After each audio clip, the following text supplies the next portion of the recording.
So we're going to talk a little bit in this lecture about some of the conditions in the United States after the war and the men coming home. We're going to talk in another lecture about the conditions of the treaty and the rebuilding of Europe and how World War II directly affected the next 4 or 5 decades. But today we'll just talk about after the war. And we're going to start by talking about African Americans. FDR and his wife, the First Lady, Eleanor, they had very close relations with the African American community. And one of the things FDR did do after the war is he signed Executive Order 8802. And this was because the defense industry had grown so much during World War II. This executive order said that the hiring in the defense industry could not be discriminatory at all.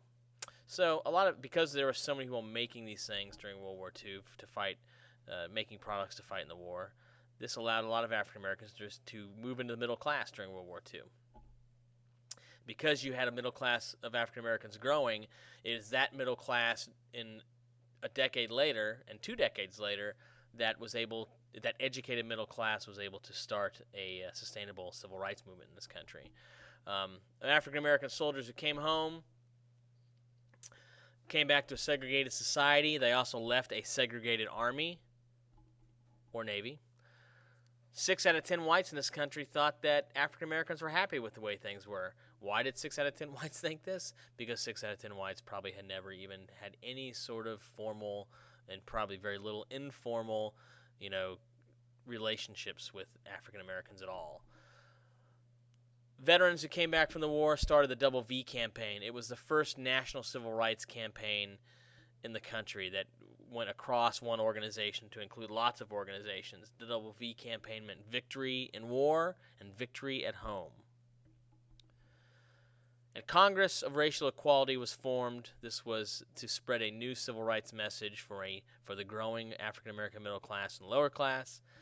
This is the civil rights, the core. The Congress of Racial Equality is the one that sort of is the predecessor to the modern civil rights movement, because they're the ones who preach nonviolence and sit-ins and desegregating different stores and stuff. Next slide. For Mexican Americans, opportunities began to open up. The Bracero program was a farming program. There were, especially in the Southwest, there were huge farms that could not find workers, and the Bracero program was pretty much an agreement between, and here's a line of people wanting to sign up for the Bracero program, pretty much an agreement between Mexico and the United States that these people would come to America.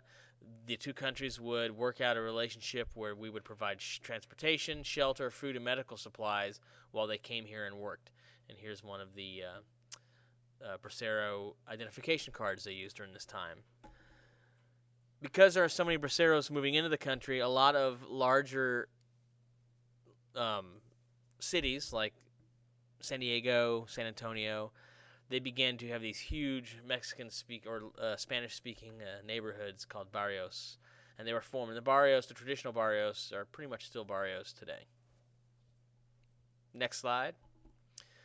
For Native Americans who had joined mostly in the Navy to go serve, a lot of them moved out of the reservations to go join the defense industry to work on production or join the armed forces. And because a lot of them were leaving their reservations, it was during this period that a lot of them began to assimilate heavily into society, and there was a loss of culture, and they were losing touch with their roots back on the reservation. And that's been something a lot of Native American tribes have been dealing with since the 1940s and 50s.